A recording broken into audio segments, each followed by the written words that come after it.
Maniacs in M4 World Championship, but I gotta say, Chico had one. So that's big questions, right? I mean, yeah, that's half of what Basic has. Two questions raised immediately, right? What's Yumski gonna play, and what's Basic gonna play? How is he going to get to that point wherein he's breaking his own record, or maybe possibly 3 Maniacs, or maybe even a Savage at M4? So now with that Claude ban, it looks like Coach Amux and Coach Azim know that they have to protect themselves from this prime level of Basic. There goes the Kadira. One more. It's just going to be a gold lane ban. I feel like it's definitely going to be a gold lane ban. Basic with super bloodthirsty, already 2 Maniacs. You don't want to give something that's meta, right? You want to cut down as many marksmen as possible, but no, instead, Todak focusing on the Mathilda ban.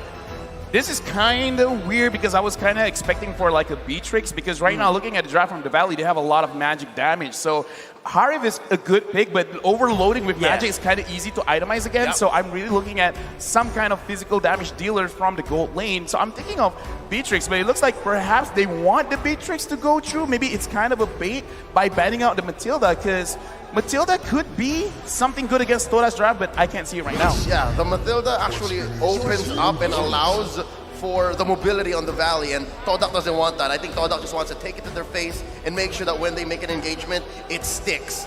The swing back, though, on the first pick after the second phase began, the Kufra, so they're looking to stop this Hayabusa, looking to stop that Lapu Lapu, and then they're leaving Basic open, so they're protecting their gold lane. Yeah, so it's all about minimizing the amount of dashes that Todak can output right now. But with the Kufra going in, there is also the potential carry tank shredding the Kufra very quickly as it's in the air. So I think Todak, not only just the fact that, yes, I need to be careful and open up the map as much as possible, I need to pack some Purify in. Now, about opening up the map, I was thinking about, you know, something like a Cho, but no, it's going to be a Ruby, and the Pyramid is locked in for Todak. With this kind of draft, Todak really wants to fight a lot, so they really want to be chaotic. They want to start everything early, because this is going to be very interesting for Chico guys to be using the Pyramids, because in their own MPL, Yumski is a crazy Pyramids, because he always get those crazy engages, crazy catches. So now, having them both being an engaged type hero, I want to see how they can control, especially in the river as well as the jungle side of things, because looking at the Valley, they're quite tanky, I would say, with the Joy, with the Fredrin, with the Kufra. So if they do want to establish an attack, I want to see whether they're really going to be hoping for Hayabusa to deal the most amount of damage, or actually fight around the carry and give more space towards the carry. I think apart from the carry conversation as well, I think Valentina going in front side of the Valley, you've got big ultimates from Todak. 2, in fact, the Ruby and also the Pyramids. And these 2, well, it all boils down to how Hoon actually pilots that Valentina. These game-changing ultimates could in fact benefit the Valley more than Todak. Truth be told, going into this draft, I am worried for both teams because they have very small box control. Correct. When team fights happen, you have to find a better re-engage, because look, your tanks, they come in and it's very honest. You have that jump from the Kufra, you have the pull from the Ruby, and then you both technically have a cult altar. Yeah. So with that being said, it really comes down to who finds you first and who has the better angle. Looking at this game, I want to see the first 3 minutes. I kind of feel like that will dictate how everything is going to shape up. I want to see if Joy can actually control the EXP lane. We are expecting that Joy will go to the EXP. And Hayabusa, I gotta say, looking at Team Hot, it didn't look well. I hope I see a different Hayabusa here with Rival piloting the Hayabusa. Here we go. Game number 1 in a best of 3 is Todak versus the Valley. Right off the bat right here, you can see both these 2 teams already clashing. It's going to be Mohamed Zain starting at the purple, Rival starting at the orange. I think the second thing that both these 2 teams will be looking at is to go for that Lethal Wanderer control. Yeah, looks like both teams are playing slightly slow here, so no invades going for either teams. So we got to look at right now in terms of the lane as well. Looks like there's no Roja going on. The EXP laners are going to the EXP. The gold laners are going towards the gold. So both teams, I kind of feel like, because this is a best of 3, they want to see the kind of temperament that both sides have. Do they want to play a little bit more aggressive, or do they want to be a little bit more passive? Which explains how, again, both teams let go of the whole box concept or range when going into this first game. Now Rival just peeks. Very sneaky. It's like, you know, a ghost in the room as well. Just trying to peek what the Valley is doing for now. Very good map control for Todak, and it's just now that the Valley had a little bit of control from the top. And I don't know if this surprised you, Lafel, the Joy is actually winning against the Lapu. Semi not surprised, because in the early stage of the game, you do have to understand that the Lapu-Lapu kind of needs his level 4. He's good at poking around with his passive, but the thing is, because Joy is moving so much, it's hard for him to actually hit his first kill directly onto Joy. So I kind of feel like right now, White Chicken with a lot of mobility is really confusing for me. Yep, look at this presence from Todak down in the bottom lane. They know how important Basic is, and they know the mid-game spike that the Brody can get. And Shark! Super Shark charging it off with the Hunting Ball as well. Rival will be able to just walk on away. Basic, no engage, it doesn't stick. Yeah, because in that kind of situation, Rival could not know that the Kufra is there because of the changes of how the bush mechanic works with a lot of disengaged heroes. Formace is quite deep into the Valley's territory. Oh, Super Shark charges, but he charges all the way as well. Yumski will be hooked. Hoon will be the one against Hook, and Rival picks up the first blood for now. The fight ensues. Rival will be jumping all the way back. Momotain going in with the ultimate, but will not be able to connect for now. It's going to be Cult Arthur activating, but Rival will be having the turtle control. Todak, the Malaysians claiming this territory early on. Not much for White Chicken to do. He has spent his ult, so he unlocked it, giving Todak a clear and free turtle in about 30 seconds after the turtle spawned. Yeah, and that is because Formace was able to dictate the pace, because he went into the Valley territory, actually forcing everyone to go towards him. And right now, Todak is in the third for the highest average total kills at 1.7 in M4. And it's not really that surprising, because they're really focusing on this early and mid stage of the game. So the Valley, they're still in a good situation, because the difference in goal is only 400. It really doesn't make that big of a difference. Now, this is going into the 3-minute mark, right, Lafel? Looking at the state of the map right here, Todak has already picked up the first turtle and also a bit of a goal lead, but not too far. With 200 on the map, the Valley knows that that was a hard first engage. This is where Todak is strong, and that turtle really just wasn't ours. So they're waiting for Basic to come online, for Basic to build a little bit more. The power spike, Shark gets pulled. Shark gets pulled, the Super Shark will activate out the flicker to over the wall, but it's going to be not going to be able to stick. The Cult Arthur proven so difficult for Todak to handle. So I hate to say it, but I think I was right when I said no box gaming for both teams. And Todak is just finding the better and earlier and more decisive engages. Yeah, right now I'm looking at the laning stage as well. Momo is actually trying to put Basic at a deficit, because Yumski as well as Rival, they are waiting here, but the Valley kind of seems like they know what's up. Yeah, it feels like a party at the bottom lane. It's going to be Super Shark engages. Basic jumping up, but here comes the Cult Arthur from the side of Todak at the same time. Super Shark will be bouncing out, but will not be able to do anything for now. Both these two teams, they can't find a single kill. Okay, with that kind of engage and disengage, we're looking for a potential clapback. The Valley just not ready for it, not right now. Oh, here we go, the Shadow Kill going in at the same time, but Super Shark will be there to bouncing, but Rival will be able to get out. Yumski going through the purple box, well, they're spawning the whole thingy, will be able to get all the way, but Hoon terrifies him, and Yumski figures out the I'm a Venom will be able to miss. White Chicken gonna look for more, but he'll be trying by Chico guys at the same time. Formace will be trying to put out some damage, but the members of Todak is running away. Chico guys 1 HP, but will not be able to survive.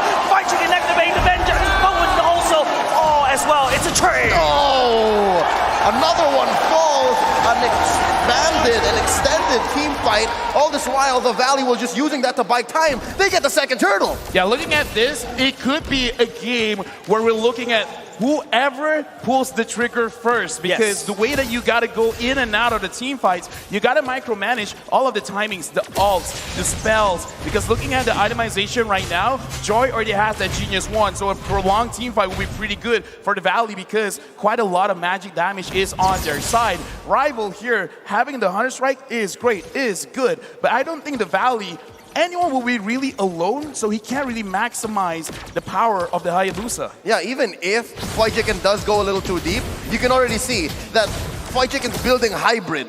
And I guess this is the best kind of Joy we'll ever see in M4. At least that's my personal opinion. Yeah, I totally agree, right? Remember, we talked about Joy. We're not too sure where she should go. Even there's a lot of debates online. And I feel like White Chicken is using this Joy to the best of what she can do, right? Pop the Vengeance, find a pick off at the back line, be super annoying, and then, cause some chaos at the chaos. All right, so far, it looks like the Valley has found their aggressive streak. White Chicken, though. Given an 800, 1K gold lead here in the mid-game 6 minutes. I'm thinking possibly just one more turtle before I start seeing Lord. And all this time, what this is buying for the Valley is time and space for Basic.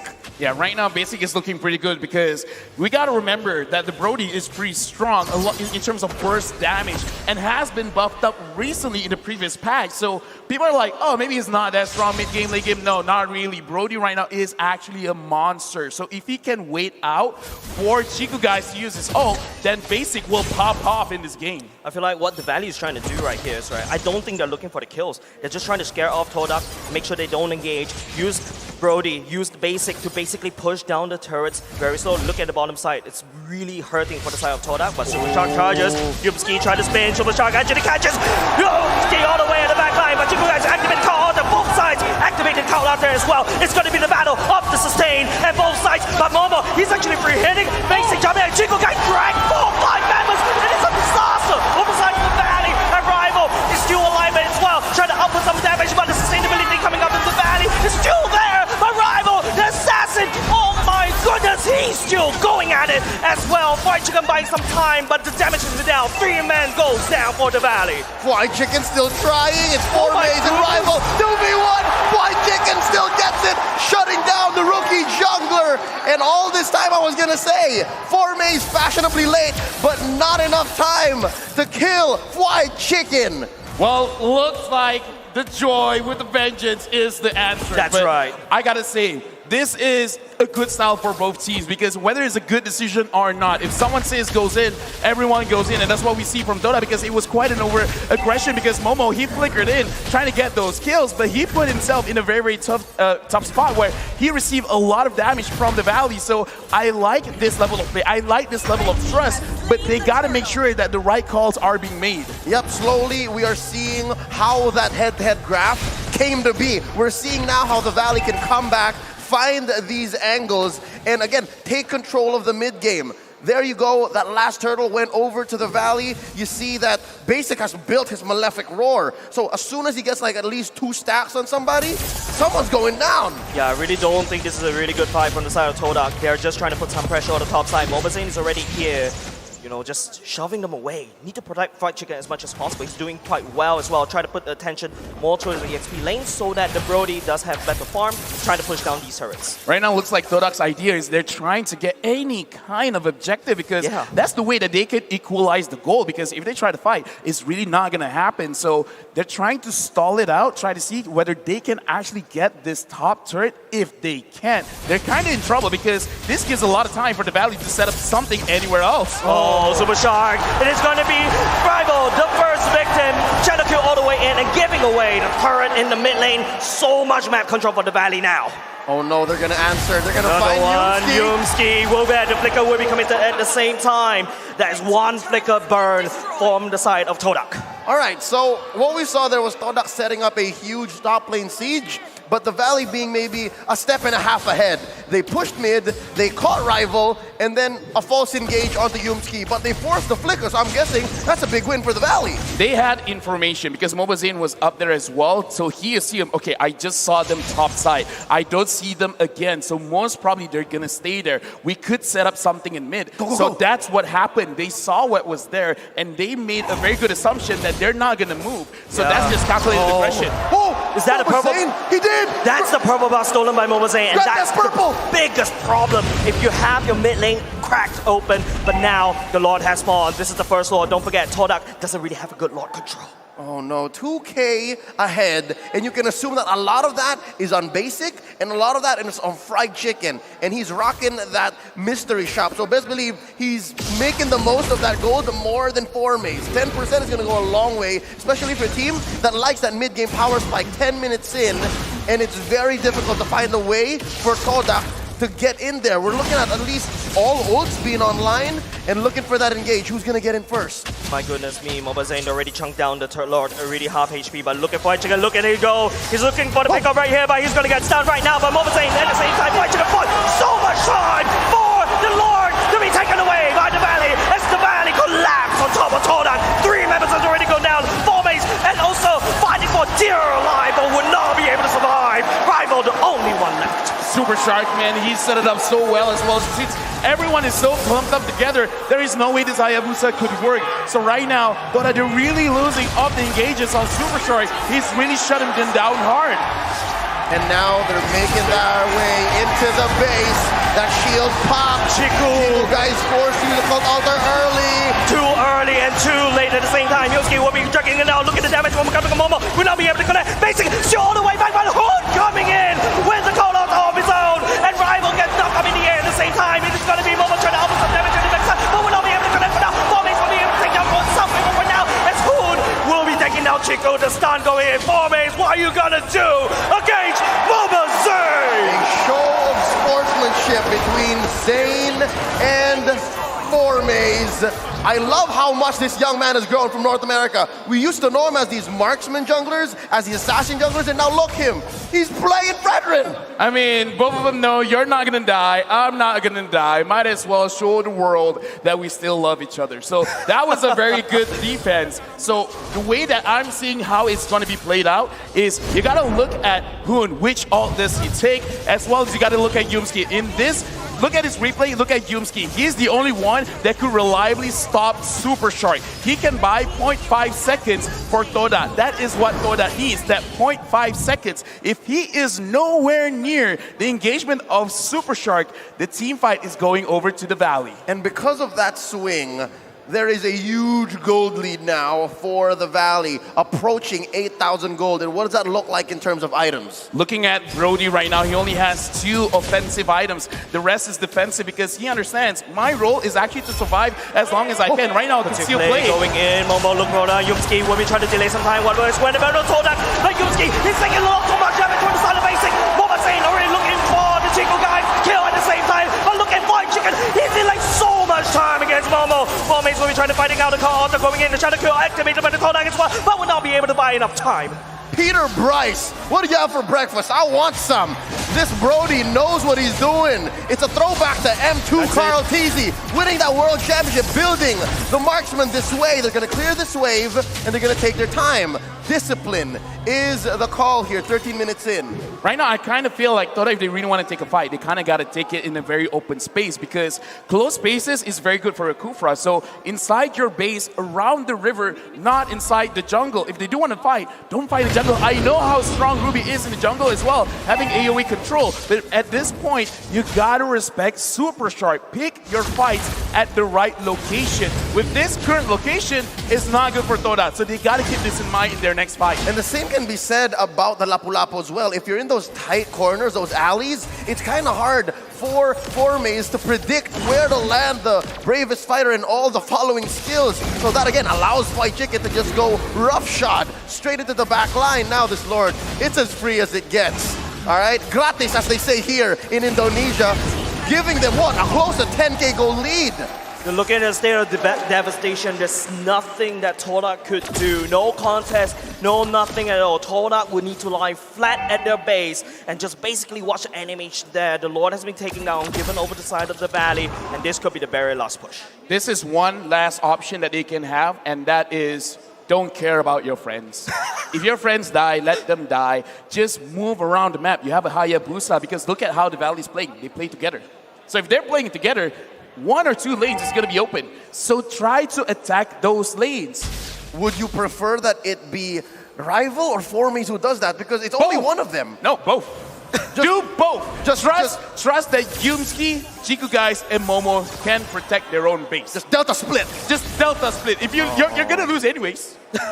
No, not like this. Not like this, for Level, not like this. The conceal play going in. The Lord is already rampaging all across the base for now. Bottom side has already been destroyed by the side of Valley. It's up to Todak to try to defend. No one is coming to anything for now. It's going to be Super Shark charging at the same time. Look at the defense coming up from Todak at the same time. White Chicken going on the back line. Momo will be able to do some damage. The Lord is still getting chunked down by the side of Todak. Nice defense, question mark, but that will be it. But Yumski, he goes in. The Cold Altar going to be activated. It's going to be a full fast battle in a bloodbath happening in the base of Todak as the Valley will slowly make its way to the core. And they are not going to stop there. They are not going to go down without a fight as they will be chunking down on the core for their sweet victory. The Langar has been quelled for now. Game 1 goes over to the Valley. Yeah, looking at that, I kind of feel like Todak, they gotta look at Super Shark and they gotta look at the drive in terms of White Chicken's potential, because I've been talking about White Chicken as well, that it kind of looks like he doesn't care what kind of hero he gets. He will always make sure that he wins the lane. So maybe in the upcoming draft, you got to really make sure whatever hero 4Mays pick